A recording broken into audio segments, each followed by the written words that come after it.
ప్రారంభోత్సవానికి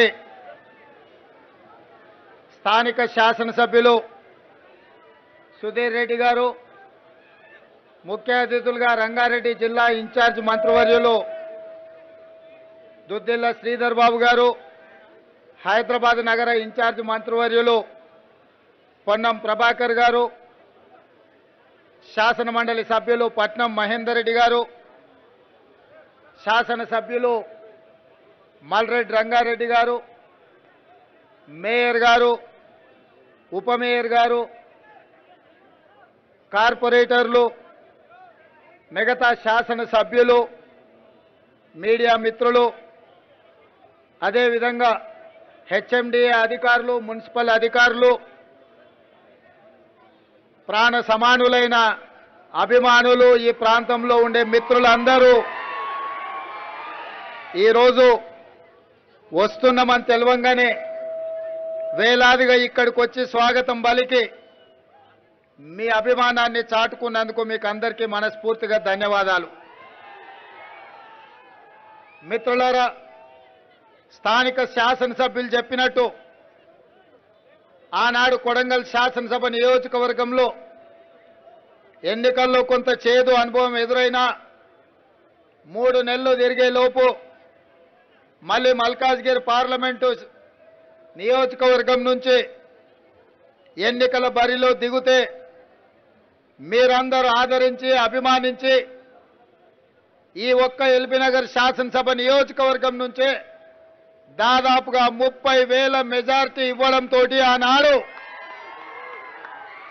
దేశంలోనే పెద్ద పార్లమెంటు నియోజకవర్గమైన మల్కాజ్గిరి నుంచి ఎంపీగా గెలిచి మీ తరఫున ప్రశ్నించే గొంతుకగా ప్రతిపక్ష పాత్ర పోషించడంతో పార్టీ పిసిసి అధ్యక్షుడిగా అవకాశం ఇచ్చింది.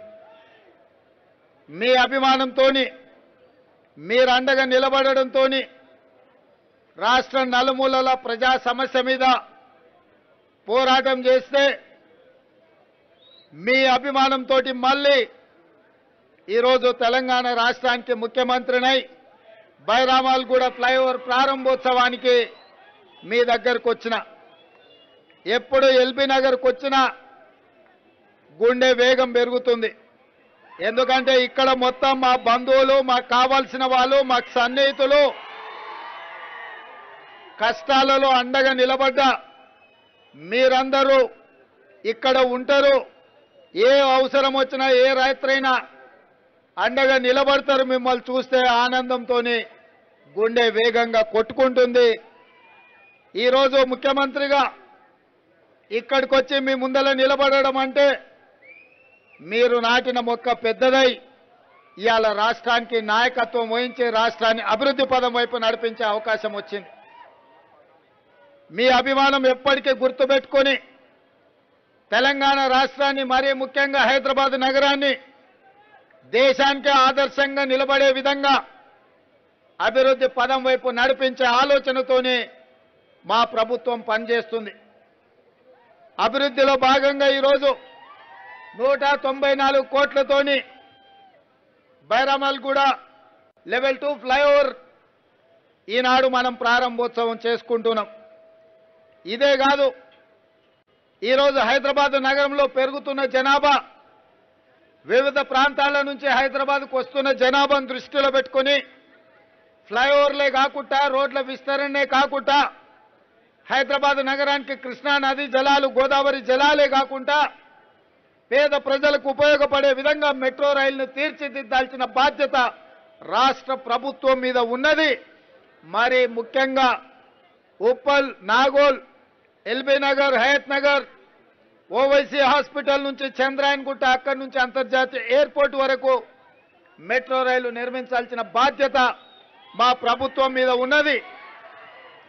అందుకే ఈరోజు నగరంలో పేదలు, అత్యధిక జనాభా ఉన్న ప్రాంతంలో మెట్రో రైలు నిర్మించాలని, గతంలో మెట్రో రైలు నిర్మించింది కాంగ్రెస్ అధికారంలో ఉన్నప్పుడు, ఈనాడు ఫేజ్ 2 మెట్రో రైలు కూడా నిర్మించాలని నాగోల్ నుంచి ఎల్బీ నగర్, ఎల్బీ నగర్ నుంచి ఓవైసీ హాస్పిటల్, ఓవైసీ హాస్పిటల్ నుంచి చాంద్రాయన్గుట్ట, చాంద్రాయన్గుట్ట నుంచి మైలార్దేవుపల్లి, అక్కడి నుంచి అంతర్జాతీయ ఎయిర్పోర్ట్కు మెట్రో రైలు ప్రతిపాదనలని మనం పనులు మొదలు పెట్టుకుంటున్నాం. అదేవిధంగా ఎల్బీ నగర్ నుంచి హయత్ నగర్ వరకు మెట్రో రైలు మనం పొడిగించాలనుకుంటున్నాం. అదేవిధంగా బిహెచ్ఎల్ వైపు మియాపూర్ నుంచి బిహెచ్ఎల్ రామచంద్రాపురం వైపు మనం మెట్రో రైళ్లు పొడిగించాలని ఇవాళ నిర్ణయం తీసుకున్నాం. అదేవిధంగా గచ్చిబౌలి రాయదుర్గం నుంచి ఫైనాన్షియల్ డిస్ట్రిక్ట్ అమెరికన్ కౌన్సిలేట్ వరకు అటువైపు నుంచి కూడా మెట్రో రైలును విస్తరించే కార్యక్రమం తీసుకున్నాం. ఇవాళ చాంద్రాయణగుట్ట నుంచి రాజేంద్ర నగర్ అగ్రికల్చర్ యూనివర్సిటీ దగ్గర హైకోర్టు కాంప్లెక్స్ను 100 ఎకరాలలో నిర్మిస్తున్నాం. అక్కడికి కూడా పేదలకు రవాణా సౌకర్యం కల్పించాలని మెట్రో రైలును అక్కడికి కూడా పొడిగించడం జరిగింది. ఇదే కాదు, ఈరోజు దేశంలోనే హైదరాబాదు నగరానికి మూసీ రివర్ ఒక పెద్ద వరం. కానీ గత కొన్ని సంవత్సరాలుగా రకరకాల పరిస్థితుల వల్ల మూసీ ఒక మురికి కూపంగా తయారై ఈరోజు ప్రజల ఆరోగ్యాన్ని దెబ్బతీసే పరిస్థితి వచ్చింది.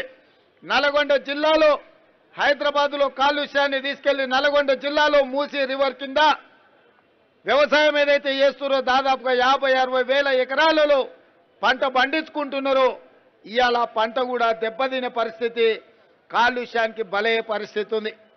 అందుకే ఆలోచన చేసి వికారాబాద్లో పుట్టిన మూసీ రివర్తో పాటు ఈరోజు అభివృద్ధిని 55 కిలోమీటర్లు మూసీ రివర్ ఫ్రంట్ పేరు మీద దాదాపుగా 40 నుంచి 50 వేల కోట్ల రూపాయలతో అంతర్జాతీయ ప్రమాణాలతో మూసీ రివర్ను డెవలప్ చేయాలని కేంద్ర ప్రభుత్వానికి నివేదికలు ఇవ్వడమే కాకుండా లండన్లో ఏ విధంగా అయితే థేమ్ రివర్ ఫ్రంట్ అభివృద్ధి చేసిండ్రో ఈరోజు మూసీ రివర్ను కూడా హైదరాబాద్ నగరంలో అభివృద్ధి చేయాలని లండన్ కూడా వెళ్లడం జరిగింది. ఎంఐఎం నాయకుడు చాంద్రాయణగుట్ట ఎమ్మెల్యే అక్బరుద్దీన్ ఓవైసీ గారిని కూడా తీసుకొని వెళ్లడం జరిగింది. తొందరలోనే 55 కిలోమీటర్ల మూసీ రివర్ ఫ్రంట్ ని వైబ్రెంట్ తెలంగాణ 2050 పేరు మీద ఒక మంచి అభివృద్ధి ప్రణాళికతోని ఈరోజు మనం ముందుకు వెళ్ళాలనుకుంటున్నాం. ఇవాళ మీడియా మిత్రుల ద్వారా తెలంగాణ ప్రజలకు నేను చెప్పదలుచుకున్నా, ఔటర్ రింగ్ రోడ్ ఆనాడు కాంగ్రెస్ పార్టీ నిర్మించింది కాబట్టి, అంతర్జాతీయ ఎయిర్పోర్టు నిర్మించింది కాబట్టి ఇవాళ ప్రపంచ చిత్రపటంలో హైదరాబాద్ నగరానికి తెలంగాణకు ఒక ప్రత్యేక గుర్తింపు వచ్చింది. లక్షలాది కోట్ల రూపాయల పెట్టుబడులు ఐటీ కంపెనీలలో వచ్చినాయి. ఇవాళ తెలంగాణకు వస్తున్న ఆదాయంలో 70% ఆ పరిశ్రమల ద్వారానే ఈరోజు ఆదాయం వస్తుంది. అందుకే ఔటర్ రింగ్ రోడ్ వరకు ఉన్న ఈ మొత్తం హైదరాబాద్ నగరాన్ని వివిధ మున్సిపాలిటీలు, మున్సిపల్ కార్పొరేషన్లు, గ్రేటర్ హైదరాబాద్ మున్సిపాలిటీ కింద ఈరోజు వివిధ రూపాలలో గ్రామ పంచాయతీలలో ఉన్నాయి.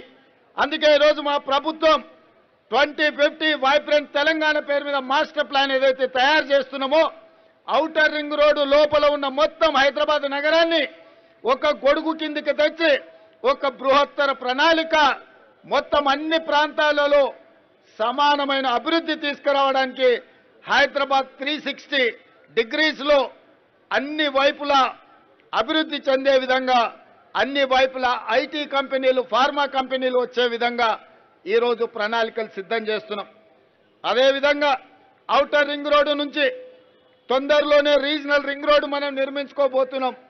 దాదాపుగా 354 కిలోమీటర్లతోని RRR రాబోతుంది. ఔటర్ రింగ్ రోడ్డు నుంచి RRR వరకు సబర్బన్ తెలంగాణ కింద, సబర్బన్ హైదరాబాద్ కింద నగరాన్ని విస్తరించి రేడియల్ రోడ్స్, అవసరమైన ఫ్లైఓవర్లు కట్టి అభివృద్ధి చేసి నగర విస్తరణకు పూర్తి స్థాయిలో పని చేయాలని మా ప్రభుత్వం ఆలోచన చేస్తుంది. రీజనల్ రింగ్ రోడ్డు నుంచి తెలంగాణ సరిహద్దుల వరకు రూరల్ తెలంగాణ నమూనాను తయారు చేయాలని ఈరోజు మా ప్రభుత్వం ఆలోచన చేస్తుంది. మొత్తంగా వైబ్రెంట్ తెలంగాణ 2050 పేరు మీద మెగా మాస్టర్ ప్లాన్ మొత్తం తెలంగాణకు తయారు చేసి ఔటర్ రింగ్ రోడ్డు లోపల ఉన్న హైదరాబాదును అర్బన్ తెలంగాణగా, ఔటర్ రింగ్ రోడ్డు నుంచి రీజనల్ రింగ్ రోడ్డు వరకు ఉన్న తెలంగాణను సబర్బన్ తెలంగాణగా, రీజనల్ రింగ్ రోడ్డు నుంచి తెలంగాణ సరిహద్దుల వరకు రూరల్ తెలంగాణగా 3 విభాగాలుగా విభజించి 3 ప్రాంతాలను వివిధ క్లస్టర్స్ కింద అభివృద్ధి చేయాలన్న ఆలోచన మా ప్రభుత్వం చేసింది. దీనికోసం ఆల్రెడీ టెండర్లు పిలిచినాం. అంతర్జాతీయ కన్సల్టెంట్స్ వచ్చిండ్రు, వాళ్ళ నియామకం చేపట్టడం జరిగింది. తొందరలోనే వాళ్ళు మాస్టర్ ప్లాన్ మాకు అందిస్తారు. మాస్టర్ ప్లాన్ అందించిన మరుక్షణం ప్రజాభిప్రాయ సేకరణ కోసము బహిరంగంగా పత్రికలలో పూర్తి స్థాయిలో ప్రచారం కల్పించి ప్రజల యొక్క అభిప్రాయాన్ని తీసుకొని సలహాలు సూచనలు తీసుకొని ఫైనల్గా మెగా మాస్టర్ ప్లాన్ పబ్లిష్ చేసి తెలంగాణను అభివృద్ధి పదం వైపు నడిపించాలని రాబోయే 100 సంవత్సరాలకు కూడా ఒక గొప్ప నగరంగా తీర్చిదిద్దాలన్న ఆలోచనతోని ఈరోజు మా ప్రభుత్వం పనిచేస్తున్నది. నిన్నటికి నిన్న చాంద్రాయణగుట్టలో నేను అసదుద్దీన్ ఓవైసీ గారు మెట్రో విస్తరణ కోసం పునాది రాయి వేసినాం. మేము ఒక పక్కన పునాది రాయి వేసేటప్పుడు కేంద్ర ప్రభుత్వం మీకు అనుమతిస్తున్నామని లేఖ పంపించింది. పునాది రాయి వేసి సంతోషంగా అభివృద్ధి చేద్దాం అనుకుంటే ఒక ఆయన కాళ్ళలో కట్టబెట్టేట ఆయన ఢిల్లీకి చెప్పిండంట, ఇప్పుడు అది ఆపండి అని చెప్పి వాళ్ళు అంటున్నారు. మీకు చేయడానికి చేత కాకపోతే మేము చేసేటప్పుడు కనీసం కాళ్ళలో కట్టబెట్టొద్దని వాళ్ళకి చెప్తున్నా. ఇది అధికారిక కార్యక్రమం కాబట్టి ఎక్కువ వివరాలు చెప్పడం లేదు. కానీ హైదరాబాద్లో మెట్రో విస్తరణకు అడ్డుపడుతున్న వాళ్ళని వేదిక మీద నుంచి నేను హెచ్చరిక జారీ చేయదలుచుకున్నా. హైదరాబాదు నగర అభివృద్ధికి మీరు అడ్డం పడి కేంద్ర ప్రభుత్వాన్ని ఉసిగొల్పి అడ్డుకోవడానికి ఏదైతే ప్రయత్నం చేస్తుండ్రో ఇది మంచి ప్రయత్నం కాదు. ఇట్లాంటి పనులు చేసే వాళ్లకు హైదరాబాదు నగర బహిష్కరణ శిక్ష విధించాల్సి వస్తుంది. మీరు జాగ్రత్తగా ఉండండి, హైదరాబాదు నగర అభివృద్ధికి సహకరించండి అని చెప్పి నేను తెలియజేస్తూ, ఏది ఏమైనా మీరందరూ అభిమానంతో ఇంత దూరం వచ్చి ఆ పక్క నుంచి మా అక్కలందరూ కూడా వచ్చిండ్రు, మా తమ్ముడు వచ్చిండు చూసిపోదామని. ఎందుకంటే నేను కూడా గ్రామాల నుంచి ఇక్కడికి వచ్చిన వాడిని, వాళ్ళందరూ కూడా మా చుట్టాల్లో మా దగ్గర వాళ్ళు ఇక్కడ ఉండేటోళ్ళందరూ. మీ అందరికీ పేరు పేరున మిమ్మల్ని అందరినీ వ్యక్తిగతంగా కలవలేకపోవచ్చు. మీ అభిమానం నా ఎంబడి ఉన్నది, మీ ఆశీర్వాదం నా ఎంబడి ఉన్నది. ఈ తెలంగాణను అభివృద్ధి పదం వైపు నడిపించి అభయస్థం ద్వారా 6 గ్యారెంటీలు ఏవైతే ఇచ్చినామో అన్నిటిని అమలు చేస్తాం. ఇప్పటికే ఆర్టీసీలో ఆడబిడ్డలకు ఉచితంగా బస్సు రవాణా సౌకర్యాన్ని కల్పించినాం. ఇప్పటికి దాదాపుగా 24 కోట్ల ఆడబిడ్డలు ఈరోజు బస్సుల్లో ప్రయాణం చేసిండ్రు. ఆర్టీసీ నష్టాలలో ఉండి కార్మికులు ఆత్మహత్యలు చేసుకునే దాని నుంచి ఇప్పుడు లాభాల వైపు నడుస్తుంది. మా పొన్నం ప్రభాకర్ గారికి మంత్రిగా అత్యధికంగా లాభం ఈరోజు ప్రభుత్వంతో వచ్చింది. ఈ ప్రాంతంలో ఆర్టీసీ కార్మికులు ఎక్కువ ఉంటారు. మీ సమస్యలను అన్నిటిని కూడా పరిష్కరించే బాధ్యత తీసుకుంటాం.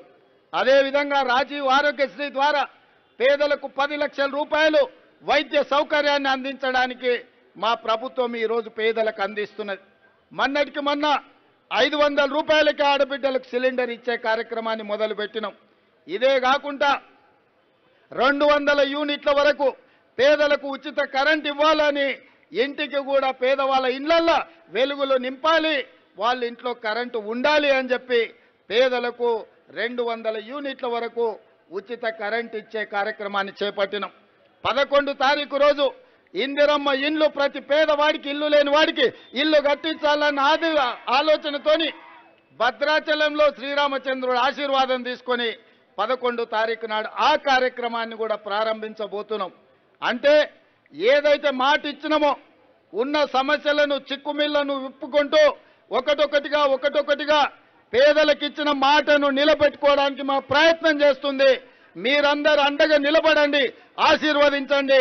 ఇచ్చిన మాట నిలబెట్టుకొని తెలంగాణ రాష్ట్రాన్ని అభివృద్ధి పదం వైపు నడిపించి 4 కోట్ల ప్రజల యొక్క అభ్యున్నతి కోసం పనిచేయాలన్న ఆలోచనతోటి మా ప్రభుత్వం ఉన్నది. మీరు అండగా నిలబడండి అని తెలియజేస్తూ ఈ కార్యక్రమాన్ని ఏర్పాటు చేసిన అధికారులకు, స్థానిక నాయకత్వానికి అందరికీ కూడా మనస్ఫూర్తిగా అభినందనలు తెలియజేస్తూ మీ అందరి దగ్గర సెలవు తీసుకుంటున్నా. జై తెలంగాణ.